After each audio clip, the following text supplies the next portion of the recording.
ನೋಡಿ ಈ ಕಡೆಯಿಂದ ಬಂದರೆ ಮುಧೋಳ, ಇದು ಈ ಕಡೆ ಮುಧೋಳ ತಾಲೂಕಿಂದ ಬರುತ್ತೆ ರಸ್ತೆ. ಸ್ವಾತಂತ್ರ್ಯಕ್ಕೆ ಮುನ್ನುಡಿ ಬರೆದಂಥವರು ಹಲಗಲಿ ಬೇಡರು. ಜನಸಾಮಾನ್ಯರು ಮತ್ತು ಬ್ರಿಟಿಷರ ನಡುವೆ ನಡೆದಂಥ ಒಂದು ಹೋರಾಟವೇ ಹಲಗಲಿಯ ಬೇಡರ ದಂಗೆ. ಆ ಹೋರಾಟ ಹೇಗಿರುತ್ತೆ ಅಂದರೆ ಇಡೀ ದೇಶ ಈ ಕಡೆ ಟರ್ನ್ ಆಗ್ಬಿಡುತ್ತೆ.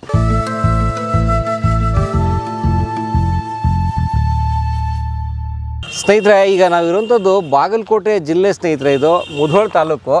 ಇಲ್ಲಿ ನೀವು ನೋಡ್ತಾ ಇರೋಂಥ ಸ್ನೇಹಿತರೆ, ಹಲಗಲಿಗೆ ಹೋಗುವಂಥ ತಿರುವು, ಅಂದರೆ ಹಲಗಲಿ ಕ್ರಾಸ್ ಅಂತ ಕರಿಬೋದು ಇದನ್ನು. ಹಲಗಲಿ ಅಂದ ತಕ್ಷಣ ನಿಮ್ಗೆಲ್ರಿಗೂ ಹುಬ್ಬೇರಿರುತ್ತೆ. ಹಲಗಲಿ ಬೇಡರ ದಂಗೆ ನಾವು ಪಠ್ಯಪುಸ್ತಕದಲ್ಲಿ ಶಾಲಾ ಕಾಲೇಜುಗಳಲ್ಲಿ ಓದ್ತಿರ್ತೀವಿ. ಹಲಗಲಿ ಬೇಡರ ದಂಗೆ ಭಾಳನೇ ನೆನಪಿನಲ್ಲಿ ಇಟ್ಕೊಳ್ಬೇಕಾದಂಥ, ಚರಿತ್ರೆಯಲ್ಲಿ ದಾಖಲಾಗಿರುವಂತಹ ಬ್ರಿಟಿಷ್ ಆಡಳಿತದ ವಿರುದ್ಧ ನಡೆದಂತಹ ದಂಗೆ ಸ್ನೇಹಿತರೆ. ಈ ಭಾಗದಲ್ಲಿ ಹಲಗಲಿ ಅನ್ನೋ ಗ್ರಾಮ ಇದೆ. ಇಲ್ಲಿನ ಬೇಡರು ಯಾವ ರೀತಿ ದಂಗೆ ಇದ್ದರು, ಏನಾಯಿತು ನಿಜವಾದ ಹಿಸ್ಟ್ರಿ, ಅವರ ಜಾಗಗಳೆಲ್ಲ ಹೇಗಿದ್ದಾವೆ, ಈಗ ಹಲಗಲಿ ಬೇಡರು ಆ ದಂಗೆ ಇದ್ದಂತಹ ಜಾಗಗಳು, ಆ ಮಾನ್ಯುಮೆಂಟ್ಸ್ ಎಲ್ಲ ಹೇಗಿದ್ದಾವೆ, ಅದನ್ನೆಲ್ಲ ನೋಡೋಕ್ಕೆ, ರೆಕಾರ್ಡ್ ಮಾಡೋಕ್ಕೆ ಅಂತ ನಾವು ನಮ್ಮ ಕಲಾ ಮಾಧ್ಯಮ ತಂಡ ಹೊರಟಿದ್ದೀವಿ ಸ್ನೇಹಿತರೆ. ನೋಡಿ ಈ ಕಡೆಯಿಂದ ಬಂದರೆ ಮುಧೋಳ, ಇದು ಈ ಕಡೆ ಮುಧೋಳ ತಾಲೂಕಿಂದ ಬರುತ್ತೆ ರಸ್ತೆ. ಮುಂದೆ ಎಲ್ಲೋ ಹೋಗುತ್ತೆ ಗುರುಳೆ? ಇದು ಬೀಳಿಗೆಗೆ ಹೋಗುತ್ತೆ. ಬೀಳಿಗೆ ಕೂಡ ಭಾಳ ಐತಿಹಾಸಿಕವಾದ ಪಟ್ಟಣ ಅದು ಬೀಳಿಗೆ, ಅಲ್ಲಿ ಹೋಗ್ತದೆ. ನಮ್ಮ ಜೊತೆಗೆ ಕರ್ನಾಟಕದ ಏಕೈಕ ಮೋಡಿ ಲಿಪಿ ತಜ್ಞ ನಮ್ಮ ಸಂಗಮೇಶ್ ಸರ್ ಇದ್ದಾರೆ. ಸರ್ ನಮಸ್ಕಾರ. ಸರ್ ನಮಸ್ಕಾರ. ಸೊ ಎಲ್ಲಿಗೆ ಹೋಗ್ತೀವಿ ಸರ್ ನಾವೀಗ? ಸರ್ ಈಗ ಹಲಗಲಿಗೆ ಹೋಗಬೇಕು. ಹಲಗಲಿ ಬೇಡರ ದಂಗೆಯ ಗ್ರಾಮ ಅದು. ಅಲ್ಲಿಗೆ ಹೋಗಿ ಅದರ ಚರಿತ್ರೆಯನ್ನು ನಾವು ನೋಡಬೇಕು. ಕರ್ನಾಟಕದ ಏಕೈಕ ಹೋರಾಟ, ಸ್ವಾತಂತ್ರ್ಯಕ್ಕೆ ಮುನ್ನುಡಿ ಬರೆದಂಥವರು ಹಲಗಲಿ ಬೇಡರು. ಮುನ್ನುಡಿ ಅಂತಲೇ ಹೇಳಬೇಕು. ಮೊದಲ ಹೆಜ್ಜೆನೇ ಹಲಗಲಿ ಬೇಡರದು. ಯಾಕಂದರೆ ಅವರ ಹೋರಾಟ, ಅವರ ಸ್ಯಾಕ್ರಿಫೈಸ್, ಅದಕ್ಕೆ ನಾವು ಸಂಸ್ಕೃತದಲ್ಲಿ ಸಮಿದಾಗಳು ಅಂತ ಒಂದು ಪದ ಬಳಸ್ತೇವೆ. ಸಮಿದಾಗಳು ಯಾರ ಪ್ರೇರಣೆ ಇಲ್ಲದೆ ಇತಿಹಾಸದಲ್ಲಿ ಚಿರಸ್ಮರಣೀಯರಾಗಿ ಮತ್ತು ಈ ನಾಡಿನ ನೆಲಕ್ಕಾಗಿ ಹೋರಾಟ ಮಾಡಿದವರು. ಅದಕ್ಕಾಗಿ ನಾವು ಹಲಗಲಿ ಬೇಡರನ್ನು ಯಾವಾಗಲೂ ನೆನಪಿಸ್ತಾ ಇರಬೇಕು. ಅವರ ಹೋರಾಟದ ನೆನಪೇ ಬಹುತೇಕ ಸ್ವಾತಂತ್ರ್ಯಕ್ಕಾಗಿ ಮುನ್ನುಡಿ ಬರೆದಿದೆ ಅದು. ನಂತರ ಸ್ವಾತಂತ್ರ್ಯ ಹೋರಾಟ ಹಾಗೆ ನಡೀತದೆ. ಆದರೆ ಮೊಟ್ಟ ಮೊದಲ 1857 ಹೋರಾಟವೇ ಸ್ವಾತಂತ್ರ್ಯದ ಮುನ್ನುಡಿ ಅಂತ ಹೇಳಲಿಕ್ಕೆ ಇಚ್ಛಪಡ್ತಾ ಇದ್ದೇನೆ. ಇವತ್ತು ಗುರುಗಳ ಜೊತೆಗೆ ನಮಗೆ ಇನ್ನು ನಮ್ಮ ದಾರ ಪುರೋಹಿತ್ ಅವರು, ಈ ಭಾಗದ ಪತ್ರಕರ್ತರು, ನಮ್ಮ ಗೆಳೆಯರು ಅವ್ರು ಸಿಗ್ತಾರೆ. ಜೊತೆಗೆ ಹಲಗಲಿಯ ಪ್ರಮುಖರೊಬ್ಬರು ಸಿಗ್ತಾರೆ. ಅವ್ರ ಜೊತೆಗೆ ನಾವು ಮಾತಾಡೋಣ.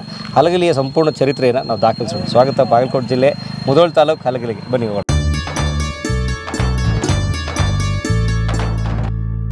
ಇದು ಸ್ನೇಹಿತರೆ ಹಲಗಲಿ ಬಸ್ ಸ್ಟ್ಯಾಂಡ್, ಬಸ್ ನಿಲ್ದಾಣ. ನೋಡಿ ಹಲಗಲಿ ಬಂತು, ಮುಂದೆ ಅರಕೇರಿ, ಕಾತರ್ಕಿ, ಕಲಾದಗಿ ಆಗ ಇದಿತ್ತು, ಜಿಲ್ಲಾ ಕೇಂದ್ರ ಇತ್ತು. ಲೆಫ್ಟ್ ಬಿಜಾಪುರಕ್ಕೆ ಮೊದಲು ಕಲಾದಗಿನೇ ಜಿಲ್ಲಾ ಕೇಂದ್ರ.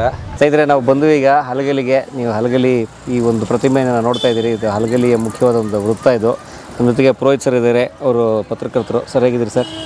ಆರಾಮಿದ್ದೀರಿ? First class sir. Thank you sir.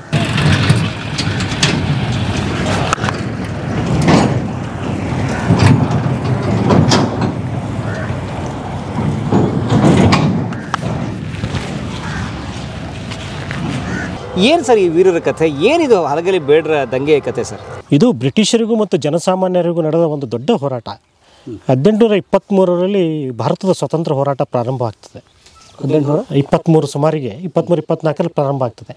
ಆನಂತರ ಬ್ರಿಟಿಷರ ವಿರುದ್ಧ ದೊಡ್ಡ ಹೋರಾಟ ನಡೆದಿದ್ದು ಸಿಪಾಯಿ ದಂಗೆ. 1857 ಮಾರ್ಚಲ್ಲಿ ಒಂದು ದಂಗೆ ನಡೀತದೆ, ನಿಮಗೆ ಎಲ್ಲರಿಗೂ ಗೊತ್ತಿರೋ ಹಾಗೆ. ಆ ದಂಗೆಯ ನಂತರ ಇಡೀ ದೇಶ ಹೊಳ್ಳೆ ನೋಡುವಂಥ ಒಂದು ದೊಡ್ಡ ಜನಸಾಮಾನ್ಯರು ಮತ್ತು ಬ್ರಿಟಿಷರ ನಡುವೆ ನಡೆದಂಥ ಒಂದು ಹೋರಾಟವೇ ಇದು ಹಲಗಲಿಯ ಬೇಡರ ದಂಗೆ. ಆ ಹೋರಾಟ ಹೇಗಿರುತ್ತೆ ಅಂದರೆ ಇಡೀ ದೇಶ ಈ ಕಡೆ ಟರ್ನ್ ಆಗ್ಬಿಡುತ್ತೆ. ನನ್ನ ತಿಳುವಳಿಕೆ ಪ್ರಕಾರ, ನನ್ನ ಮಾಹಿತಿ ಪ್ರಕಾರ, ಜನಸಾಮಾನ್ಯರು ಮತ್ತು ಬ್ರಿಟಿಷರ ನಡುವೆ ನಡೆದ ಒಂದು ದೊಡ್ಡ ಹೋರಾಟ ಅದು. ಇಡೀ ಬರುವ ಸ್ವತಂತ್ರ ಹೋರಾಟಕ್ಕೆ ಕಿಚ್ಚನ್ನು ಹಬ್ಬಿಸಿದ ಒಂದು ಹೋರಾಟ. ಒಂದು ಲೆಕ್ಕದ ಪ್ರಕಾರ ಸಿಪಾಯಿ ದಂಗೆಗಿಂತಲೂ ದೊಡ್ಡ ಪರಿಣಾಮವನ್ನು ನನ್ನ ತಿಳುವಳಿಕೆ ಪ್ರಕಾರ ಬೀರ್ತದೆ ಅಂತೇಳಿ ನನಗೆ ಅನಿಸುತ್ತೆ. ಅದು ಹೇಗೆ ನಡೆಯುತ್ತೆ ಅಂತಂದರೆ 1857 ಸಿಪಾಯಿ ದಂಗೆಯ ನಂತರ ಒಂದು ನಿರ್ಧಾರವನ್ನು ತಗೋತಾರೆ ಅವರು. ಇವರ ಭಾರತೀಯರ ಕೈಯಲ್ಲಿ ಶಸ್ತ್ರಾಸ್ತ್ರಗಳು ಇದ್ದರೆ ನಮ್ಮ ವಿರುದ್ಧ ತಿರುಗಿ ಬೀಳ್ತಾರೆ, ಅದಕ್ಕೆ ಅಸ್ತ್ರಗಳನ್ನೇ ಕಸ್ಕೊಂಡ್ಬಿಟ್ರೆ. ಹೀಗಾಗಿ ಇವರನ್ನು ನಿಶಸ್ತ್ರೀಕರಣ ಮಾಡಿದರೆ, ಇವ್ರ ಕೈಲಿ ಯಾವುದೇ ಅಸ್ತ್ರಗಳು ಇರದೇ ರೀತಿ ನಾವು ಮಾಡಿದರೆ, ಆ ರೀತಿ ಒಂದು ಕಾನೂನನ್ನು ತಂದರೆ, ಇವ್ರ ಕೈಲಿ ಆಯುಧಗಳೇ ಇಲ್ಲಾಂದ್ರೆ ಅವ್ರು ನಮ್ಮ ಮೇಲೆ ಹೋರಾಟ ಮಾಡಲಿಕ್ಕಾಗಲ್ಲ, ನಮ್ಮನ್ನು ಎದುರು ಹಾಕ್ಕೊಳ್ಳಿಕ್ಕಾಗಲ್ಲ, ದಾಳಿ ಮಾಡಲಿಕ್ಕಾಗಲ್ಲ. ಆ ಮೂಲಕ ಇವರನ್ನು ನಾವು ವೀಕ್ ಮಾಡೋಣ ಅನ್ನೋ ವಿಚಾರ ಮಾಡಿ ಸಿಪಾಯಿ ದಂಗೆ ನಂತರ ಒಂದು ನಿರ್ಧಾರ ತಗೋತಾರೆ. ಆವಾಗ ಶಸ್ತ್ರಾಸ್ತ್ರ ಮತ್ತು ಶಸ್ತ್ರೀಕರಣ ಕಾಯ್ದೆಯನ್ನು ತೊಗೊಂಬರ್ತಾರೆ 1857 ಐ ಥಿಂಕ್ ಮಾರ್ಚಲ್ಲಿ ಓಕೆ ತೊಗೊಂಬರ್ತಾರೆ ಅದನ್ನ. ಅಂದರೆ ಯಾವ ಭಾರತೀಯನೂ ಯಾವುದೇ ಶಸ್ತ್ರಾಸ್ತ್ರಗಳನ್ನು ತಮ್ಮ ಹತ್ರ ಇಟ್ಕೊಳ್ಳೋ ಆಗಿಲ್ಲ, ಎಲ್ಲವನ್ನು ತಂದು ನಮಗೆ ಒಪ್ಪಿಸಬೇಕು. ಇಡೀ ದೇಶದಲ್ಲಿ ಬೇರೆ ಬೇರೆ ಕಡೆ ಯಾವ ರೀತಿ ಅದು ಕಿಚ್ಚಚ್ಚುತ್ತೋ ಗೊತ್ತಿಲ್ಲ, ಬಟ್ ಆ ದೊಡ್ಡ ಅದರದ ಆ ಕಾಯ್ದೆಯ ದೊಡ್ಡ ಪರಿಣಾಮ ನಮ್ಮ ಹಲಗಲಿ ಬೇಡರಿಗೆ ಮುಟ್ಟುತ್ತದೆ. ಯಾಕೆ ಅಂದರೆ ಹಲಗಲಿಯ ಬೇಡರ ಮುಖ್ಯವಾಗಿ ಅವ್ರ ಕಡೆ ಇದ್ದಿದ್ದೇ ಶಸ್ತ್ರಾಸ್ತ್ರಗಳು. ಯಾಕಂದರೆ ಅವ್ರದ್ದು ಮುಖ್ಯ ವೃತ್ತಿನೇ ಬೇಟೆ ಆಡುವಂಥದ್ದು ಬೇಡರದು. ನಾವು ಇವತ್ತು ವಾಲ್ಮೀಕಿ ಜನಾಂಗ ಅಂತೀವಿ, ನಾಯಕ ಜನಾಂಗ ಅಂತೀವಿ, ಬೇಡರ ಜನಾಂಗ. ಅವರ ಮುಖ್ಯ ಇದನ್ನೇ ಬೇಟೆ ಆಡುವಂಥದ್ದು. ಬೇಟೆ ಆಡಲಿಕ್ಕೆ ಶಸ್ತ್ರಾಸ್ತ್ರಗಳು ಬೇಕು, ಒಂದು ಬರ್ಚಿ ಬೇಕು, ಕವಣೆ ಕಲ್ಲು ಬೇಕು, ಮತ್ತೊಂದು ಮಚ್ಚು ಕೊಳಿ, ಈ ರೀತಿ ಬೇಕು. ಹೀಗಾಗಿ ಏನಾಗುತ್ತೆ, ದೊಡ್ಡ ಹೊಡೆತ ಬೀಳುತ್ತೆ ಇವರಿಗೆ. ಅದಕ್ಕೆ ನಿಶಸ್ತ್ರೀಕರಣ ಕಾಯ್ದೆನ ಇವರು ಒಪ್ಕೊಳ್ಳೋದಿಲ್ಲ. ಇವರು ಹಲಗಲಿ ಬೇಡ್ರು ಒಪ್ಕೊಳ್ಳೋದಿಲ್ಲ. ಅವರು ನಾವು ಕೊಡೋದಿಲ್ಲ ಅಂತ ಹೇಳ್ತಾರೆ.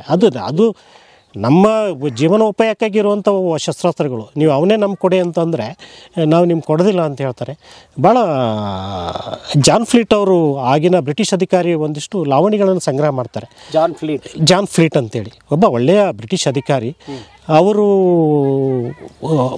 ಮೈಸೂರು ಯೂನಿವರ್ಸಿಟಿಯವರು ಬಹುಶಃ 1965 ಒಂದು ಅವ್ರದ್ದು ಜಾನ್ ಫ್ಲೀಟರ 5 ಲಾವಣಿಗಳು ಅಂತೇಳಿ ಒಂದು ಪುಸ್ತಕವನ್ನು ಪ್ರಕಟ ಮಾಡ್ತಾರೆ. ಅದರಲ್ಲಿ ಅವರು ಸಂಗ್ರಹ ಮಾಡಿದ 5 ಲಾವಣಿಗಳಿವೆ. ಅದರಲ್ಲಿ ಇರುವಂಥ ಒಂದು ಲಾವಣಿ ಹಲಗಲಿ ಬಂಡಾಯದ ಒಂದು ಲಾವಣಿ ಇದೆ. ಅದ್ಭುತವಾಗಿ ಹಲಗಲಿ ಬಂಡಾಯ ಹೇಗೆ ನಡೀತು ಅಂತೇಳಿ ಹೇಳ್ತಾರೆ. ಇಲ್ಲಿನ ನೋವುಗಳನ್ನು ಅಲ್ಲಿ ಲಾವಣಿಕಾರ ವ್ಯಕ್ತ ಮಾಡ್ತಾನೆ. ಯಾರಂತ ಲಾವಣಿಕಾರ ಇಲ್ಲ ಅದರಲ್ಲಿ ಹೆಸರು. ಅವರು ಸಂಗ್ರಹ ಮಾಡುವಾಗ ಫೀಲ್ಡ್ ವರ್ಕ್ ಮಾಡುವಾಗ ಸಿಕ್ಕಂಥ ಲಾವಣಿ ಅದು.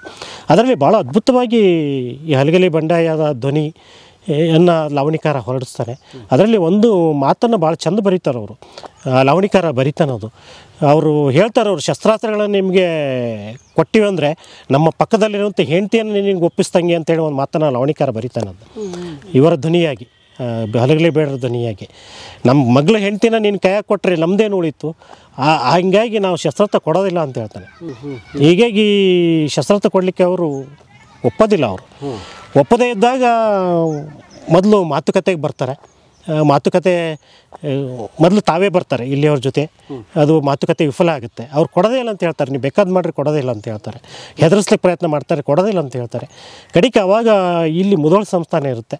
ಮುಧೋಳ ಸಂಸ್ಥಾನದ ವತಿಯಿಂದ ಇಲ್ಲಿ ಕುಂದರ್ಗಿ ಅಂತ ಒಂದು ಪಕ್ಕ ಹಳ್ಳಿ ಇದೆ, ಕುಂದರ್ಗಿ ಅಂತೇಳಿ. ಅಲ್ಲಿ ಕೃಷ್ಣರಾವ್ ಅಂತೇಳಿ ಅವರ ಪರವಾಗಿ ಇಲ್ಲಿ ಆಡಳಿತ ನೋಡ್ಕೊಳ್ಳೋಂಥ ಒಬ್ಬ ವ್ಯಕ್ತಿ ಇರ್ತಾರೆ.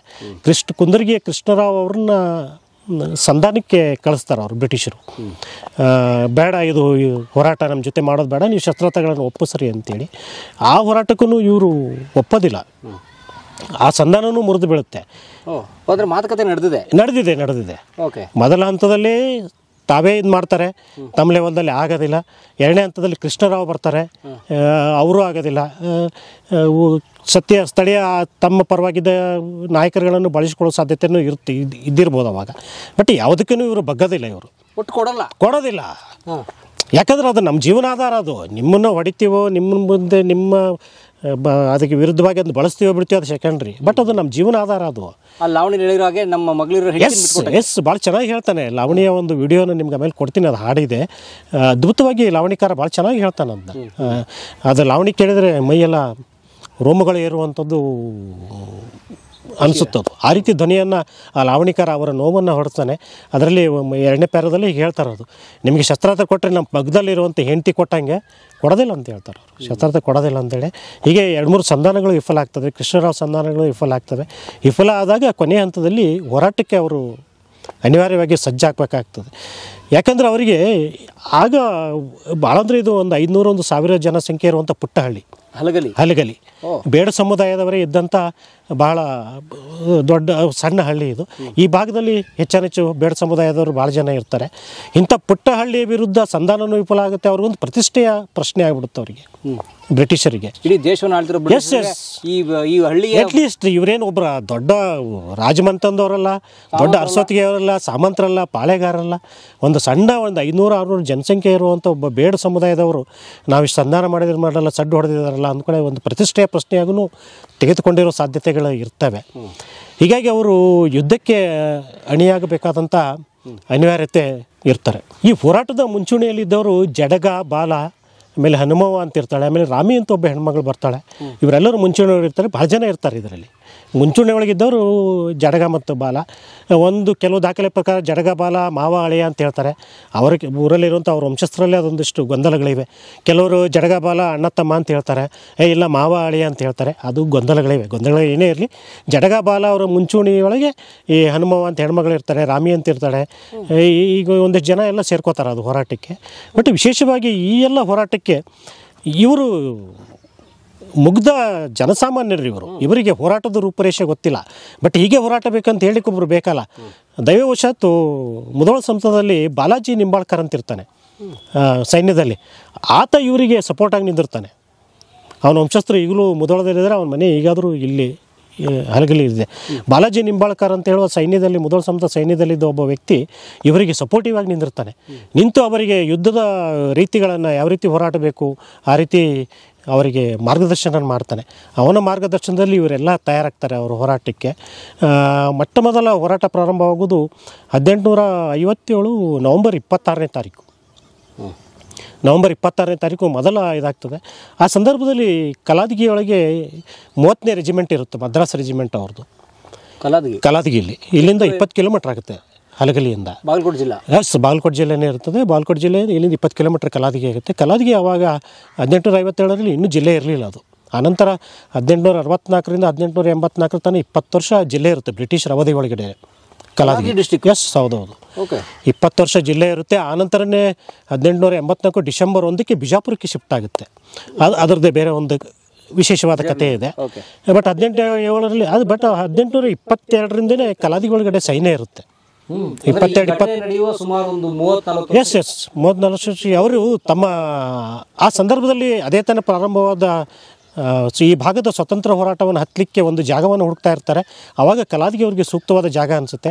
ಅವರ ರೆಜಿಮೆಂಟ್ ಅಂದರೆ ನಿಮಗೆ ದೊಡ್ಡ ಪ್ರಮಾಣದ ಸೈನ್ಯ ಇರ್ತದೆ, ಐಡಿಯಾ ಇರ್ತದೆ. ಅದನ್ನೆಲ್ಲ ನೆಲೆ ಬಿಡಲಿಕ್ಕೆ ಅಲ್ಲಿ ಜಾಗ ಸಿಗುತ್ತೆ. ಆಮೇಲೆ ಮುಖ್ಯವಾಗಿ ಪಕ್ಕದಲ್ಲೇ ಘಟಪ್ರಭಾ ನದಿ ಇರ್ತದೆ, ನೀರಾಯಿತು. ತಮ್ಮ ಸ್ನಾನಕ್ಕಾಗಲಿ ತಮ್ಮ ಬಳಕೆಗಾಗಲಿ ಸೈನಿಕಾಗಲಿ ನೀರಾಗುತ್ತೆ. ಆಮೇಲೆ ಕ್ಲೈಮೇಟ್ ಒಳ್ಳೆಯ ಕ್ಲೈಮೇಟ್ ಇರ್ತದೆ. ಆಮೇಲೆ ಮುಖ್ಯವಾಗಿ 4 ರಸ್ತೆಗಳನ್ನು ಸಂಪರ್ಕ ಮಾಡುವಂಥ ವ್ಯವಸ್ಥೆ ಕಲಾದಗಿಲಿ ಇರ್ತದೆ. ನೀವು ಕಲಾದಗಿ ಮೇನ್ ರೋಡ್ ಅಂದರೆ ನೀವು ಈ ಕಡೆ ಬಂದರೆ ಬೆಳಗಾವಿಗೆ ಹೋಗ್ಬೋದು. ಅಂದರೆ ಬೆಳಗಾವಿ ಭಾಗದಲ್ಲಿ ಹೋರಾಟಗಳ ಪ್ರಾರಂಭವಾದರೆ ಹತ್ತಿಕ್ಲಿಕ್ಕೆ ಸೈನ್ಯವನ್ನು ಮೂವ್ ಮಾಡಲಿಕ್ಕೆ ರಸ್ತೆ ಬೇಕಲ್ಲ. ಮತ್ತು ನೀವು ರಸ್ತೆ, ನೀವು ಸೈನ್ಯ ಅಲ್ಲಿ ಇತ್ತಂದರೆ ಹೋರಾಟವನ್ನು ಹತ್ತಿಕ್ಲಿಕ್ಕೆ ಸೈನ್ಯ ಮೂವ್ ಮಾಡಲಿಕ್ಕೆ ನಿಮ್ಗೆ ರಸ್ತೆ ಬೇಕಲ್ಲ. ಸುತ್ಕೊಂಡು ಯಾವುದೋ ಊರಿಂದ ಹೋಗೋಷ್ಟು ಲೇಟ್ ಆಗುತ್ತೆ. ಹೀಗಾಗಿ ಈ ಕಡೆ ಬಂದರೆ ಬೆಳಗಾವಿ ಕಡೆ ಇದು ಮಾಡ್ಬೋದು, ಮೇನ್ ರೋಡ್ ಸಿಗುತ್ತೆ. ಈ ಕಡೆ ಹೋದರೆ ರಾಯಚೂರು ಈ ಕಡೆ ಹತ್ತಿಕ್ಬೋದು, ಈ ಕಡೆ ಹುಬ್ಳಿ ಹತ್ತಿಕ್ಬೋದು, ಈ ಕಡೆ ಬಿಜಾಪುರ ಹತ್ತಿಕ್ಬೋದು. ಸೊ ಸೆಂಟರ್ ಪಾಯಿಂಟ್ ಆಗಿ ಕಲಾದಗಿ ಅವರಿಗೆ ಎಲ್ಲ ಕಾರಣದಿಂದ ಕಲಾದಗಿ ಒಂದು ಒಳ್ಳೆ ಪ್ಲೇಸ್ ಅನಿಸುತ್ತೆ. ಸ್ಟ್ರಾಟಜಿಕ್ ಪಾಯಿಂಟ್ ಅಂತ. ಎಸ್, ಸೈನ್ಯ ದೊಡ್ಡ ರೆಜಿಮೆಂಟ್ ಅಂತ ಸೈನ್ಯವನ್ನು ಬಿಡಲಿಕ್ಕೆ ಜಾಗ ಸಿಗುತ್ತೆ, ಉತ್ತಮವಾದ ನೀರಿರುತ್ತೆ, ಕ್ಲೈಮೇಟ್ ಇರುತ್ತೆ, ಮುಖ್ಯವಾಗಿ ರಸ್ತೆ ಸಂಪರ್ಕ ಇರುತ್ತೆ 4 ದಿಕ್ಕಿಗೂ. ಎಲ್ಲ ಕಾರಣಕ್ಕೆ 1823ಕ್ಕೆ ಅಲ್ಲೊಂದು ದೊಡ್ಡ ಸೈನ್ಯವನ್ನು ತಂದು ಬಿಡ್ತಾರೆ ಅವರು. 30ನೇ ಮದ್ರಾಸ್ ರೆಜಿಮೆಂಟ್ ಅಂತೇಳಿ. ಕುದುರೆ, ಆನೆ ಇವೆಲ್ಲವೂ ಸೈನಿಕ ಏನು ಬೇಕು ಎಲ್ಲ ವ್ಯವಸ್ಥೆಗಳು ಅಲ್ಲಿರ್ತವೆ. ಹೀಗೆ 1857ರಲ್ಲಿ ಇದೇನು ಹಲಗಲಿ ಬಂಡೆ ಸ್ಟಾರ್ಟ್ ಆಗ್ತದೆ ನವಂಬರ್ 26ನೇ ತಾರೀಕು. ನವಂಬರ್ 26ನೇ ತಾರೀಕು ಇದು ಸ್ಟಾರ್ಟ್ ಆಗುತ್ತೆ. ಹೀಗಾಗಿ ಅಲ್ಲಿಂದನೇ ಸೈನ್ಯ ಬರುತ್ತೆ, ಕಲಾದಗಿಯಿಂದನೇ. ಫಸ್ಟ್ ಬರೋನು ಹೆವಲಕ್ ಅಂತೇಳಿ ಬರ್ತಾನೆ, ಅದು ಆರ್ಮಿ ಆಫೀಸರ್. ಸೈನ್ಯ ಬಂದ್ಬಿಡುತ್ತೆ. ಹೌದೌದೌದು. ಈ ಸಂಧಾನ ಮುರಿದು ಬೀಳುತ್ತೆ. 2 ಸಂಧಾನಗಳು ಮುರಿದು ಬಿದ್ದಲ್ಲಿ ಮತ್ತೆ ಬೇರೆ ಆಪ್ಷನ್ನೇ ಇಲ್ಲಲ್ಲ ಅವರಿಗೆ. ನೀವು ಸಂಧಾನಗಳು ಮುರಿದು ಬಿದ್ದಾಗ ಮುಂದಿನ ದಾರಿ ಇರೋದೇ ಇಲ್ಲವಲ್ಲ ಅವರಿಗೆ. ಹೇಗೆ 1926ನೇ ತಾರೀಕು ಒಂದು ಲೆಕ್ಕ 700 ದಳವನ್ನು ತೊಗೊಂಬಂದರು ಅಂತ ಹೇಳ್ತಾರೆ. ಹೆವಲಕ್ಕನ ಇದರೊಳಗಡೆ ಹಿರಿಯ ಅಧಿಕಾರಿ, ಆತನ ನೇತೃತ್ವದೊಳಗೆ ಕಲಾದಗಿಂತ ಸೈನ್ಯ ಬರುತ್ತದೆ ಈ ಭಾಗದಲ್ಲಿ. ಅದನ್ನು ಈಗಾದರೂ ದಂಡಿನ ದಾರಿ ಅಂತ ಹೇಳ್ತಾರೆ. ದಂಡು ಅಂದ್ರೆ ಸೈನ್ಯ. ಇವತ್ತಿನವರೆಗೂ ಹಾಗೆ ರೆಕಗ್ನೈಸ್ ಮಾಡ್ತಾರೆ. ಕಲಾದಗಿಂದ ಅದಕ್ಕೆ ಈಗಾದ್ರೂ ಮೇನ್ ರೋಡ್ ಇದೆ, ಅವಾಗ ಅದೇ ದಾರಿಯಲ್ಲಿ ಅಡ್ಡಾಡ್ತಿದ್ವಿ. ಸೈನ್ಯನೂ ಅದೇ ದಾರಿಯಲ್ಲಿ ಬರುತ್ತೆ. ಈಗಾದರೂ ಅದನ್ನು ದಂಡಿನ ದಾರಿನೇ ಅಂತಾರೆ ಅವರು. ಹಲಗಲಿ ಟಚ್ ಕಲಾದಗಿನ ಟಚ್ ಬರೋದು ದಂಡಿನ ದಾರಿನೇ ಅಂತಾರೆ. ಎಸ್, ದಂಡೊಂದು ಅಲ್ಲಿ ಆರ್ಮಿ ಬಂದ ದಾರಿ. ಇವತ್ತಿಗೂ ಅದನ್ನ ದಂಡಿನ ದಾರಿನೇ ಅಂತಾರೆ. ಆ ದಾರಿ ಮೂಲಕ ಬರ್ತಾರೆ. ಈಗೇನು ಅವ್ರು ತೋರಿಸ್ತಾರೆ ಆ ಜಾಗ ಇಲ್ಲೇ ಇದೆ. ಅದು ಆ ಹಾದಿಯಲ್ಲೇ ಯುದ್ಧ ನಡೆಯುವಂಥ ಒಂದು ರಕ್ತದ ಮನೆ ಅಂತ ಹೊಲ ಇದೆ. ನೆಕ್ಸ್ಟ್ ನಾವು ಅಲ್ಲೇ ಅವರು ಶ್ರೀಶೈಲ ಅವರು ಅಲ್ಲೇ ಕರ್ಕೊಂಡು ಹೋಗ್ತಾರೆ, ಅಲ್ಲೇ ಅದಾಗುತ್ತೆ. ಏನಾಗುತ್ತೆ, ಅದು ಫಸ್ಟ್ ನವಂಬರ್ 26ನೇ ತಾರೀಕು ಹೆವಲಕ್ಕು ಅಶ್ವದಳಗಳನ್ನು ತೊಗೊಂಡು ಬರ್ತಾನೆ. ಅದು ತೊಗೊಂಡು ಬಂದರೆ ಅವನ್ನ ಅಲ್ಲೇ ತಡಿತಾರೆ ಅವರು. ಅಲ್ಲಿ ಆ ಗುಡ್ಡದ ಮೇಲೆ ನಿಂತು ಒಬ್ಬರು ಒಂದಿಷ್ಟು ಜನ ಅಲ್ಲಿ ಸೈನ್ಯ ಬರ್ತಾ ಇದೆ ಅಂತ ಹೇಳ್ತಾರೆ. ಅವ್ರು ಎದುರಿಸ್ತಾರೆ. ತಮ್ಮ ಬರ್ಚಿ, ಕವಣೆಕಲ್ಲು ಈ ರೀತಿಯಿಂದ ಅವ್ರನ್ನ ಎದುರಿಸ್ತಾರಲ್ಲಿ, ಎದುರಿಸಿ ಹೆವಲಕ್ಕನ್ನು ಕೊಲ್ತಾರೆ ಅವರು. ಹತ್ತು ಕಡೆಯ ಹೌದೌದೌದು, ಮುಖ್ಯಸ್ಥನೇ ಕೊಲ್ತಾರವ್ರು. ಇಲ್ಲಿ ಮಾನ್ಯದ ಹೊಲದೊಳಗೆ ಹೆವಲಕ್ಕೆ ಸತ್ತೋಗ್ತಾನೆ. ಅದಾಗ ಗಾಬರಿ ಆಗ್ಬಿಡ್ತಾರೆ ಅವರು. ಅವರು ಬೇಡ್ರಿ ಇವರೇನು 400-500 ಜನ ಇದ್ದಾರೆ, ಇವ್ರನ್ನೇನು ಹೊಡೆದು ಬಿಡ್ಬೋದು ಎಷ್ಟೊತ್ತಂದು ಬಂದವರು. ಇವ್ರ ಹೊಡೆತಕ್ಕೆ ಐ ಥಿಂಕ್ ನನಗೆ ಮಾಹಿತಿ ಪ್ರಕಾರ ಅವರು ಭರ್ಜರಿ ಒಂದು ದೊಡ್ಡ ಆಯುಧ ಅಂತಂದರೆ ಆಗಿನ ಇದರೊಳಗೆ ಕವಣೆಕಲ್ಲು. ನೀವು ಬರ್ಚಿಯಿಂದ ಅಥವಾ ಚಾಕುವಿನಿಂದ ಮತ್ತೊಂದು ಆಯುಧದಿಂದ ನೀವು ಸಮೀಪವಾಗಿ ಟಚ್ ಮಾಡ್ಬೋದು ಅವ್ರನ್ನ. ಬಟ್ ಕವಣೆ ನೀವು ಒಂದು ಅರ್ಧ ಕಿಲೋಮೀಟ್ರ್ 1 ಕಿಲೋಮೀಟ್ರ್ ದೂರದಿಂದನೂ ಒಗೆದ್ರೆ ಅವ್ರಿಗೆ ಮುಟ್ಟುವಂಥದ್ದು ದೊಡ್ಡ ಗುರಿಕಾರರು ಅವರು. ಅಂದರೆ ಒಂಥರ ಈ ಹಗ್ಗದ ಥರದಿನ ಎಸ್ ಅದು ಕವಣೆ ಆನಂತರ ನೀವು ಬಹುಶಃ ಹಕ್ಕಿ ಓಡಿಸ್ಲಿಕ್ಕೆ ಅದನ್ನ ಕವಣೆಯನ್ನು ನೋಡ್ತಿರ್ತೀರಿ. ಬಟ್ ಹಿಂದೆ ಸಿಂಧೂರು ಲಕ್ಷ್ಮಣನ ಹೋರಾಟದ ಟೈಮಲ್ಲೂ ಅವನು ಸಿಂಧೂರು ಲಕ್ಷ್ಮಣ ಅದ್ಭುತವಾದ ಕವಣೆ ಬೀಸುಗಾರ. ಅವನು ಕವಣೆಯನ್ನು ಗುರಿ ಇಟ್ಟು ಹೊಡಿತಿದ್ದ. ಹೀಗಾಗಿ ಸಿಂಧೂರು ಲಕ್ಷ್ಮಣ ಸಹಿತ ತನ್ನ ಹೋರಾಟ ದಿನಗಳಲ್ಲಿ ಬ್ರಿಟಿಷನ್ನು ಎದುರಿಸಿದ್ದು ಬೇರೆ ಆಯುಧಗಳಿಂದ ಅಲ್ಲ. ಹೆಚ್ಚಾನೆಚ್ಚು ಅವನು ಅವನ ಬಾಳೆಹಳ್ಳದಲ್ಲಿ ಸಿಂಧೂರಲ್ಲಿ ನಡೆಯುವಂಥ ಮೊದಲೇ ಅಟ್ಯಾಕ್ನಲ್ಲಿನೂ ಸಹಿತ ಅವನು ಕವಣೆಕಲ್ಲುಗಳನ್ನು ಕವಣೆಕಲ್ಲಿನಿಂದ ಹೊಡೆದೇ ಅವ್ರು ಓಡಿಸ್ತಾರೆ. ಹೀಗಾಗಿ ಆ ಟೈಮಲ್ಲಿ ಭಾಳ ಅದ್ಭುತವಾದ ಆಯುಧ ಅವ್ರ ಕೈಲಿ ಅಂದರೆ ಕವಣೆಕಲ್ಲು. ಆಮೇಲೆ ಕವಣೆಕಲ್ ಬಗ್ಗೆ ನನಗೆ ಈಗ ಅನಿಸ್ತಾ ಇರೋದು ಏನಂದ್ರೆ, ಆ ಕವಣೆಕಲ್ಲು ಎಲ್ಲ ಕಡೆ ಸಿಕ್ಬಿಡುತ್ತೆ ನಿಮಗೆ. ಎಸ್, ಯಾಕಂದ್ರೆ ಅದು ನಿಮಗೆ ಬಿಲ್ಲು ಬಾಣ ಆದ್ರೆ ಏನಾಗಬೇಕು, ಬಾಣ ಒಂದ್ಸಲ ಬಿಟ್ಟ ಮೇಲೆ ಮತ್ತೊಂದು ಮಾಡ್ಕೋಬೇಕು. ಬರ್ಜಿ ಆದ್ರೆ ಮತ್ತೆ ಹೋದ್ರಿಲ್ಲ, ಕಲ್ಲರ ಸಿಕ್ಕ ಕಲ್ ತಗೊಂಡು ಆಮೇಲೆ ನೀವು ಡಿಸ್ಟೆನ್ಸ್ ಇರುತ್ತಲ್ಲ ನಿಮಗೆ, ನೀವು ಒಂದು ಅರ್ಧ ಕಿಲೋಮೀಟ್ರ್ ನೋಡ್ರಿ, ದೊಡ್ಡ ಕುರಿಕಾರ ಆದರೆ ಒಂದು ಅರ್ಧ ಕಿಲೋಮೀಟ್ರ್ ದೂರನೇ ನೀವು ಗುರಿ ಇಟ್ಟು ಹೊಡೆದ ಅಂದರೆ ಅವ್ನು ತಲೆಗೆ ಹೊಡೆದಿರಬೇಕು, ಕುದುರೆಗೆ ಹೊಡೆದಿರಬೇಕು. ಔಟ್ ಅವನು. Yes, out. ಸೊ ಹೀಗಾಗಿ ಸಿಂಧೂರು ಲಕ್ಷ್ಮಣನ ಬಹುತೇಕ ಹೋರಾಟಗಳು ಯಶಸ್ವಿಯಾಗೋದು ಅವನ ಕವಣೆಕಲ್ಲನ್ನು ಬೀಸೋದರಿಂದ. ಅದೇ ರೀತಿ ಇವರು ನನ್ನ ತಿಳುವಳಿಕೆ ಪ್ರಕಾರ ಹೆಚ್ಚೆಚ್ಚು ಬಳಸೋದು ಕವಣೆಕಲ್ಲನ್ನು. ಶ್ರೀಶೈಲ ಅವರು ಅದನ್ನೇ ಹೇಳ್ತಾರೆ, ಕವಣೆಕಲ್ಲನ್ನು ಬಳಸಿ ಅವರನ್ನು ಎದುರಿಸ್ತಾರೆ. ಮೊದಲ ಹೋರಾಟದಲ್ಲೇ ನವೆಂಬರ್ 26ನೇ ತಾರೀಕು ಏನಿದೆ ರಾತ್ರಿ ಅಟ್ಯಾಕ್ ಮಾಡಿದ್ರು ಅಂತೇಳಿ ಮಾಹಿತಿ ಇದೆ. 700 ಅಶ್ವದಳಗಳನ್ನು ತೊಗೊಂಬರ್ತಾರೆ. ಹೆವಲಕ್ ಅಂತೇಳಿ ಆಫೀಸರ್ ತೊಗೊಂಬರ್ತಾನೆ. ಹೆವಲಕ್ಕನ್ನು ಕೊಂದುಬಿಡ್ತಾರೆ ಅವ್ರು. ಇಲ್ಲಿ ದೊಡ್ಡ ಶಾಕ್ ಆಗ್ಬಿಡುತ್ತೆ. ಆಮೇಲೆ ಅವ್ರಿಗೆ ಗೊತ್ತಾಗುತ್ತೆ, ಓಹೋ ಇದು ಸಾಮಾನ್ಯ ಅಲ್ಲ ಅಂತೇಳಿ. ಆಮೇಲೆ ಅವರು ಬೆಳಗಾವಿಗೆ ರಿಪೋರ್ಟ್ ಮಾಡ್ತಾರೆ. ಅವರು ನಮ್ಗೆ ಇಷ್ಟ ಆದರೆ ಸಾಲೋದಿಲ್ಲ, ಇನ್ನೂ ಹೆಚ್ಚಿನ ನಮಗೆ ಸೈನ್ಯ ಬೇಕು, ಕಳಿಸ್ರಿ ಅಂತೇಳಿ. ಕಳಿಸ್ರಿ ಅಂದಮೇಲೆ ನವಂಬರ್ 29ಕ್ಕೆ 27ಗೆ ಒಂದಿನ ಗ್ಯಾಪ್ ಬೇಕಾಗುತ್ತೆ ಇದನ್ನೆಲ್ಲ ಸುಧಾರಿಸ್ಕೊಳ್ಳಿಕ್ಕೆ. 29ನೇ ತಾರೀಕು ಮತ್ತೆ ಅಟ್ಯಾಕ್ ಮಾಡ್ತಾರೆ ಅವರು ಹೆಚ್ಚಿನ ಸೈನ್ಯದೊಂದಿಗೆ. ಲೆಫ್ಟಿನೆಂಟ್ ಸೆಟನ್ಕರ್ ಅಂತೇಳಿ ಅವನ ನೇತೃತ್ವದೊಳಗೆ ಬೆಳಗಾವಿ ಮತ್ತು ಕಲಾದಗಿ ಹೆಚ್ಚಿನ ಸೈನ್ಯ ತೊಗೊಂಡು ಮತ್ತೆ ಅಟ್ಯಾಕ್ ಮಾಡ್ತಾರೆ. ಎಸ್, ಸೆಟನ್ಕರ್ ಅಂತೇಳಿ ಆತನ ಇದರೊಳಗಡೆ ಮತ್ತೆ ಅಟ್ಯಾಕ್ ಮಾಡ್ತಾರೆ. ಹೆಚ್ಚಿನ ಸೈನ್ಯವನ್ನು ಬೆಳಗಾವಿಯಿಂದ ತರಿಸ್ತಾರೆ. ಕಲಾದಗಿಲಿದ್ದ ಸೈನ್ಯವನ್ನು ತೊಗೋತಾರೆ, ಮತ್ತೆ ಅದೇ ಸ್ಥಳಕ್ಕೆ ಬರ್ತಾರೆ. ಬಟ್ ದುರದೃಷ್ಟವಶಾತ್ ಆ ಹೆಚ್ಚಿನ ಸೈನ್ಯ ಇರೋದ್ರಿಂದ, ಇವರು ಕಡಿಮೆ ಇರೋದ್ರಿಂದ, ಆಮೇಲೆ ಇವರಲ್ಲಿ ಒಂದಿಷ್ಟು ಮದ್ದುಗುಂಡುಗಳ ಸಂಗ್ರಹ ಇದೆ ಅಂತೇಳಿ ಹೇಳ್ತಾರೆ ಸ್ಥಳೀಯರು. ಹೀಗಾಗಿ ಮದ್ದುಗಳನ್ನು ತಯಾರು ಮಾಡ್ತಿರುವಂಥ ಸ್ಥಳವನ್ನು ಶ್ರೀಶೈಲ ಅವರು ನಿಮ್ಗೆ ತೋರಿಸ್ತಾರೆ. ಮದ್ದು ತಯಾರು ಮಾಡ್ತಿರುವಂಥದ್ದು. ಇವರು ಹೇಳೋ ಪ್ರಕಾರ ಮದ್ದುಗಳನ್ನು ಯಾರೋ ನಿಷ್ಕ್ರಿಯಗೊಳಿಸಿದ್ರು ಅಂತ ಹೇಳ್ತಾರೆ. ನಾವು ಹಿಂದೆಲ್ಲ ಕಿತ್ತೂರು ಬೇರೆ ಬೇರೆ ಇದರಲ್ಲಿ ಕಾಣ್ತೀವಿ ಅದನ್ನು. ಆ ರೀತಿ ಇಲ್ಲೂ ಆಯಿತು ಅನ್ನುವಂಥ ಮಾತು ಕೇಳಿಬರ್ತದೆ. ಹೀಗಾಗಿ ಅವರ ಮದ್ದುಗಂಡುಗಳು ಕೆಲಸ ಮಾಡೋದಿಲ್ಲ. ಎಲ್ಲ ಕಾರಣದಿಂದ, ದೊಡ್ಡ ಸೈನ್ಯ ಇರೋದರಿಂದ, ಎಲ್ಲ ಕಾರಣದಿಂದ ಪಾಪ ಹಲಗಲಿ ಬೇಡ್ರು ಸೋತು ಹೋಗ್ಬಿಡ್ತಾರೆ ಅವ್ರ ಕಡೆ. ಸೋತು ಹೋದಾಗ ಅವತ್ತು ತುಂಬ ಊರ ಅಟ್ಯಾಕ್ ಮಾಡಿ ತುಂಬ ಗಲಾಟೆಯನ್ನು, ದೊಡ್ಡ ಹೋರಾಟವನ್ನೇ ಮಾಡಿಬಿಡ್ತಾರೆ. ಹೆಚ್ಚೆಚ್ಚು ಊರೆಲ್ಲ ವಾಶ್ ಆಗೋಗೆ ಮಾಡಿಬಿಡ್ತಾರೆ ಅದನ್ನ. ಬ್ರಿಟಿಷ್ ನುಗ್ಗಿಬಿಡ್ತಾರೆ ಒಳಗಡೆ. ಲಾವಣಿಯಲ್ಲಿ ಹೇಳುವ ಹಾಗೆ ಒಂದಿಷ್ಟು ಅತ್ಯಾಚಾರಗಳು ನಡೆದವು ಅಂತ ಹೇಳ್ತಾರೆ. ಸಿಕ್ಕಂಗೆ ಹೊಡೆದ್ರು, ಮನೆ ಹೊಕ್ಕಿ ಹೊಡೆದ್ರು ಅಂತ ಹೇಳ್ತಾರೆ, ಲಾವಣಿಕಾರ ಹೇಳ್ತಾನೆ. ಆಮೇಲೆ ಒಂದು ದೊಡ್ಡ, ಇವತ್ತಿಗೂ ನಮಗೆಲ್ಲ ನೋವು ತರಿಸುವಂಥ ಒಂದು ದೊಡ್ಡ ದುರಂತ ನಡೆದು ಹೋಗುತ್ತೆ. ಊರಲ್ಲಿ ಇವರು ಬ್ರಿಟಿಷರ ದಾಳಿಯನ್ನು ಬಂದಾಗ ಅಂಜಿ ಒಂದು ಹತ್ತಿ ಗೊತ್ತಲ್ಲ, ಹತ್ತಿ ಗಿಡದಿರ್ತಲ್ಲ, ಅದನ್ನೆಲ್ಲ ಒಣಗಿದ್ದನ್ನು ಒಂದು ಕಡೆ ಕಟ್ಟಿಗೆಗೆ ಅಂದರೆ ಉರುವಲಾಗಿ ಬಳಸಲಿಕ್ಕೆ ಒಟ್ಟಿರ್ತಾರೆ ನಮ್ಮ ನಾರ್ತ್ ಕರ್ನಾಟಕದಲ್ಲಿ. ಆ ರೀತಿ ಒಂದು ದೊಡ್ಡ ಬಣವೆ ಇರುತ್ತೆ ಹತ್ತಿ ಕಟ್ಟಿಗೆಲಿ. ಇವರು ಒಂದು 27-30 ಜನ ಅದರಲ್ಲಿ ಡೊಕ್ಕೊಂಬಿಟ್ಟಿರ್ತಾರೆ ಅವ್ರ ಕೈಲಿ ತಪ್ಪಿಸ್ಕೊಳ್ಳಿಕ್ಕೆ. ಅದು ಗೊತ್ತಾಗಿ ಇಡೀ ಹತ್ತಿ ಕಟ್ಟಿಗೆಗೆ ಬೆಂಕಿ ಹಚ್ಚಿಬಿಡ್ತಾರೆ ಅವರು ಪೊಲೀಸರು. ಆರ್ಮಿಯವರು ಅಧಿಕಾರಿಗಳು. ಅದು 27 ಜನ ಅಲ್ಲಿ 27 ಜನ ಒಳಗಡೆ ಇದ್ದಿದ್ದು ಗೊತ್ತಾಗಿ ಅದು ಇಡೀ ಹತ್ತಿ ಕಟ್ಟಿಗೆಗೆ ಬೆಂಕಿ ಹಚ್ಚಿಬಿಡ್ತಾರೆ. ಅಲ್ಲೇ ಭಸ್ಮ ಹೋಗ್ಬಿಡ್ತಾರೆ ಅವರು 28 ಮಂದಿ. ಅಂತ ಒಂದು ದೊಡ್ಡ ದುರಂತವೂ ಇಲ್ಲಿ ನಡೀತದೆ. ಅದನ್ನು ಲಾವಣಿಕಾರ ಭಾಳ ಚೆನ್ನಾಗಿ ಹೇಳ್ತಾನಂತ. ಅವನೇ ಅದ ಇದು ಧ್ವನಿ ನೋವಿನ ಧ್ವನಿ ಒಳಗೆ ಅದು ಯಾವ ರೀತಿ ಸುಟ್ಟರು ಅಂತೇಳಿ ಹೇಳ್ತಾನೆ. ತುಂಬ ಸರ್ವನಾಶ ಮಾಡಿದ್ರು ಅನ್ನುವಂಥದ್ದನ್ನು ಲಾವಣಿಕಾರ ಹೇಳ್ತಾನೆ.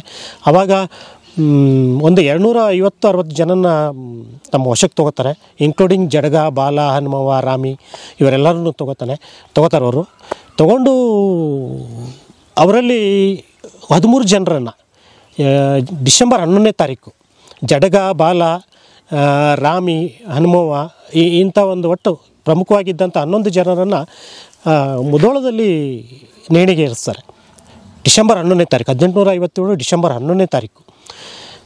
ಅಥವಾ ಅವತ್ತೇ ಯಾಕೆ ಏರಿಸ್ತಾರೆ ಅಂದರೆ ಶುಕ್ರವಾರ ಮುಧೋಳದ ಸಂತೆ ದಿನ. ಸಂತೆ ದಿನ, ವೀಕ್ಲಿ ಸಂತೆ. ಎಸ್, ವೀಕ್ಲಿ ಸಂತೆ. ಇವರು ಬ್ರಿಟಿಷರು ಏನು ಮಾಡ್ತಿರ್ತಾರೆ, ಸಾರ್ವಜನಿಕವಾಗಿ ನಮ್ಮ ವಿರುದ್ಧ ನೀವು ಹೀಗೆ ನಿಂತರೆ ನಾವು ಅಂಥವ್ರಿಗೆ ಹಿಂಗೆ ಶಿಕ್ಷೆ ಕೊಡ್ತೀವಿ ಅಂತೇಳಿ ಜನರನ್ನು ಎದುರಿಸೋ ಸಲುವಾಗಿ ಹೆಚ್ಚೆಚ್ಚು ಶಿಕ್ಷೆಗಳನ್ನು ಸಾರ್ವಜನಿಕವಾಗಿ ಕೊಡ್ತಿದ್ರು ಅವರು. ಸಂಗೊಳ್ಳಿ ರಾಯಣ್ಣವ್ರಿಗೂ ಹಾಗೆ ಹಾಗೆ ಅಲ್ಲೊಂದು ಮರ ಇದೆಯಲ್ಲ, ಆ ಮರಕ್ಕೆ ಸಾರ್ವಜನಿಕವಾಗಿ ನೇಣು ಹಾಕ್ತಾರೆ. ನಂದಗಡದಲ್ಲಿ ಸಾರ್ವಜನಿಕ ನೇಣು ಹಾಕ್ತಾರೆ. ಈ ರೀತಿ ಘಟನೆಗಳು ನಮ್ಮ ಸ್ವತಂತ್ರ ಹೋರಾಟದಲ್ಲಿ ಸಾಕಷ್ಟು ನಮ್ಗೆ ಸಿಗ್ತವೆ. ಅದೇ ರೀತಿ ನಮ್ಮ ವಿರುದ್ಧ ನಿಂತರೆ ನಿಮಗೂ ಇದೇ ಪರಿಸ್ಥಿತಿ ಅಂತ ನಿಮ್ಗೆ ಗೊತ್ತಾಗಲಿ ಅಂತೇಳಿ ಸಂತೆ ದಿನನೇ ಹಾಕ್ತಾರೆ, ಬೇರೆ ದಿನ ಹಾಕೋದಿಲ್ಲ. ಸಂತೆ ದಿನ ಅಂದರೆ ಜಾಸ್ತಿ ಜನ ಸೇರ್ತಾರೆ ಅನ್ನೋ ಕಾರಣಕ್ಕೆ ಮುಧೋಳದಲ್ಲಿ ಇವತ್ತು ಅದು ಗಾಂಧಿ ಚೌಕ್ ಆಗಿದೆ ಅದು. ಬಟ್ ಇತ್ತೀಚಿನವರೆಗೂ ಅದು ಹುತಾತ್ಮ ಚೌಕನೇ ಇತ್ತು. ಅದು ಗಾಂಧಿ ಚೌಕ್ ಅಂತಿದೆ, ಈಗ ಗಾಂಧಿ ಚೌಕ್ ಆಗಿದೆ. ಮೊದಲು ಹಳೆ ಜಡಗ ಮತ್ತು ಬಾಲಾರನ್ನ ನೇಣಿಗೆ ಹಾಕಿದ ಸೆಂಟ್ರ್ ಪಾಯಿಂಟ್, ಅದು ಒಂದು ಸರ್ಕಲ್ ಇದೆ, ದೊಡ್ಡ ಮಾರ್ಕೆಟ್ ಏರಿಯಾ, ಸಂತೆ ನಡೆಯುವಂಥ ಸ್ಥಳ ಅದು. ಆ ಜಾಗದಲ್ಲಿ ಅವ್ರನ್ನ ನೇಣಿಗೆ ಹಾಕ್ತಾರೆ 1857 ಡಿಸೆಂಬರ್ 11ನೇ ತಾರೀಕು. ಜನನಿಬಿಡ ಸ್ಥಳದಲ್ಲಿ ಜನ ನೋಡುವ ಹಾಗೆ ಜನ ಇರುವ ಸಮಯದಲ್ಲೇ 11 ಜನರನ್ನ ನೇಣಿಗೆ ಹಾಕ್ತಾರೆ. ಉಳಿದ ಜನರನ್ನು ಇಲ್ಲಿ ಹಲಗಲಿ ಒಳಗೆ ಒಂದಿಷ್ಟು ಜನನ, ಕಲಾದಿಗಳು ಒಂದಿಷ್ಟು ಜನನ ನೇಣಿಗೆ ಹಾಕ್ತಾರೆ. ಇದೇ ಊರ್ನವ್ರು? ಹೌದೌದು. ಯಾಕೆ ಒಂದೇ ಕಡೆ ಯಾಕೆ ನೇಣಿಗೆ ಹಾಕಲ್ಲ ಅವರು? ಮೇನ್ ಇದ್ದವ್ರನ್ನ ಜನರಿಗೆ ತೋರಿಸ್ಬೇಕಿತ್ತು ಅಂತೇಳಿ. ಉಳಿಕಿದವ್ರನ್ನ ಇಲ್ಲಿ ಹಾಕ್ತಾರೆ. ಒಂದಿಷ್ಟು ಜನನ ಕಲಾದಗಿ ಡಿಸ್ಟ್ರಿಕ್ಟ್ ಇದು ಕೇಂದ್ರ ಸ್ಥಾನದಿಂದ ಅಲ್ಲೊಂದಿಷ್ಟು ಜನನ ಹಾಕ್ತಾರೆ. ಈ ರೀತಿ ಹಲಗಲಿ ಬಂಡಾಯವನ್ನು ಹತ್ತಿಕ್ಕುವಂಥ ಪ್ರಯತ್ನ ಮಾಡ್ತಾರೆ. ಆ ನೇಣು ಹಾಕುವ ಪ್ರಕ್ರಿಯೆಯೊಂದಿಗೆ, ದುರಂತದೊಂದಿಗೆ ಹಲಗಲಿ ಬಂಡಾಯ ಮುಕ್ತಾಯವಾಗ್ತದೆ. ವಾವ್. ಆದರೆ ನೋಡಿ, ಇಡೀ ದೇಶಕ್ಕೆ ಅಪ್ಲೈ ಆಗಿತ್ತು ನಿಶಸ್ತ್ರೀಕರಣ ಆಯಿತು ಕಾಯ್ದೆ. ಅಂದರೆ ನೀವು ವೆಪನ್ ಇಟ್ಕೊಳ್ಳೋಂಗಿಲ್ಲ, ಅನುಮತಿ ಇಲ್ಲದೆ. ಹೌದು ಹೌದು. ಆದರೆ ಅದನ್ನು ಇವ್ರು ವಿರೋಧಿಸಿದ್ದಾರೆ ಈ ಊರಿನವ್ರು. ಹೌದೌದು ಹೌದು ಹೌದು. Wow wow. ಜನಸಾಮಾನ್ಯರು ವಿರೋಧಿಸು, ಜನಸಾಮಾನ್ಯ ಅವರ ಅರಸೊತ್ತಿಕೆಯವರೆಲ್ಲ. ಈಗ ನನಗೆ ಹೆಮ್ಮೆ ಅನಿಸೋದು ಅದೇನೆ. ಆಮೇಲೆ ಸಂಶೋಧಕ ನಮ್ಮ ಡಾಕ್ಟರ್ ಸಂಗಮೇಶ್ ಕಲ್ಯಾಣಿ ಅವರು ಹೇಳುವಾಗ ಅವ್ರ ಸಂಶೋಧನೆ ಪ್ರಕಾರ ನಮ್ಮ ಈ ಭಾಗದ ವಿಶೇಷವಾಗಿ ನಾರ್ತ್ ಕರ್ನಾಟಕದ ಬಹುತೇಕ ಹೋರಾಟಗಳಲ್ಲಿ, ಇನ್ಕ್ಲೂಡಿಂಗ್ ಚಿತ್ರದುರ್ಗ ಅರಸರ ಹೋರಾಟಗಳಲ್ಲಿ ಪ್ರಮುಖವಾಗಿ ಪಾತ್ರ ವಹಿಸುವಂಥವರು, ಮುಂಚೂಣಿಯಾಗಿ ನಿಂತು ಹೋರಾಟವನ್ನು ಮಾಡುವಂಥವ್ರು ಬೇಡರು, ನಾಯಕ ಸಮುದಾಯ. ಎಸ್, ನಾಯಕ ಸಮುದಾಯದವರು. ನಿಮಗೆ ಸುರಪುರದ ಅರಸರನ್ನು ತೋಡ್ರಿ, ಅವರು ನಾಯಕದವರು. ಅವರಿಗೆ ಆಮೇಲೆ ಕಿತ್ತೂರು ಚೆನ್ನಮ್ಮಂದು ಹೋರಾಟದಲ್ಲಿ ಡಾಕ್ಟರ್ ಸಂಗಮೇಶ್ ಕಲ್ಯಾಣಿ ಅವರು ಹೇಳೋ ಪ್ರಕಾರ ಕಿತ್ತೂರು ಚೆನ್ನಮ್ಮನ ಹೋರಾಟದಲ್ಲಿ ಪಾಲ್ಗೊಂಡವರು ಈ ಭಾಗದ ಬಂಟ್ನೂರಿನ ಅಥವಾ ಹಲಗಲಿಯ ಬೇಡರು ಅಂತೇಳಿ ಹೇಳ್ತಾರೆ ಅವರು. ಅದು ಒಪ್ಪುವಂಥ ಮಾತೇನೆ. ಹೀಗಾಗಿ ಬಹುತೇಕ ಈ ಭಾಗದ ಹೋರಾಟಗಳಲ್ಲಿ ಮುಂಚೂಣಿಯಾಗಿ ನಿಂತವರು ನಮ್ಮ ಬೇಡ ಸಮುದಾಯ. ಅದು ವಿಶೇಷ. ಸುರಪುರದಲ್ಲಂತೂ ಅವನು ಔರಂಗಜೇಬ್ನೇ ಎದುರ್ಕೊಂಡ್ಬಿಡ್ತಾರೆ ಅಲ್ಲಿ ಇರೋ. ಹೌದೌದು. ಮಹಾನ್ ಶೂರರವರು. ಸ್ವಾಭಿಮಾನಕ್ಕೆ ಧಕ್ಕೆಯಾದಾಗ ಯಾವುದೇ ಪರಿಸ್ಥಿತಿ ಒಳಗೆ ಹಿಂಜರಿಯಲಾರ್ದಂಥವ್ರು ಅನ್ನೋದಕ್ಕೆ ಇವೆಲ್ಲ ಘಟನೆಗಳು ನಮಗೆ ಸಾಕ್ಷಿಯಾಗಿ ಸಿಗ್ತವೆ. ಅದಕ್ಕೆಲ್ಲ ಮುಂಚೂಣಿಯಾಗಿ ಈ ಎಲ್ಲ ಉದಾಹರಣೆಗಳು ನಮ್ಗೆ ಸಿಗ್ತವೆ. ಕಿತ್ತೂರು ಸಂಸ್ಥಾನದಲ್ಲಿ ಸಂಶೋಧಕ ಕಲ್ಯಾಣಿ ಅವರು ಹೇಳೋ ಹಾಗೆ ಕಿತ್ತೂರು ಸಂಸ್ಥಾನದಲ್ಲಿ ಮುಂಚೂಣಿಯೊಳಗೆ ನಿಂತವರು ಅವರು, ಸುರಪುರದಲ್ಲಿ ನಿಂತವರು ಅವರು, ಚಿತ್ರದುರ್ಗ ಹೋರಾಟದಲ್ಲಿ ನಿಂತವರು ಅವರು. ಆಮೇಲೆ ಈ ಇದರಲ್ಲಿ ಭಾಳ ಮುಖ್ಯವಾಗಿ ಹೆಣ್ಮಕ್ಳ ಹೆಸರು ಕೂಡ ಹೇಳಿದ್ರಿ ತಾವು. ಹೌದೌದು. ಅಂದ್ರೆ ಬರೀ ಈಗ ನಾಯಕ ಅಥವಾ ಬೇಡ ಸಮುದಾಯದ ಗಂಡಸರು ಮಾತ್ರ ಪಾಲ್ಗೊಂಡು ಖಂಡಿತ ಇಲ್ಲ. ಅಲ್ಲಿ ಹೆಣ್ಮಕ್ಳು ಇದ್ರಂತೆ.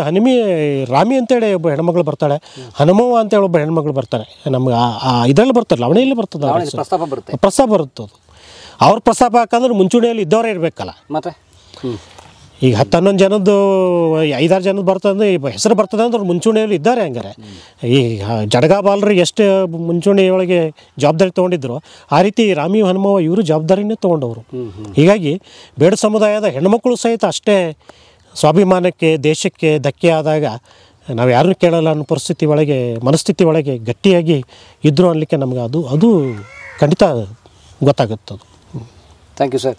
ಬನ್ನಿ ಜಾಗ ನೋಡೋಣ ಸರ್. Thank you.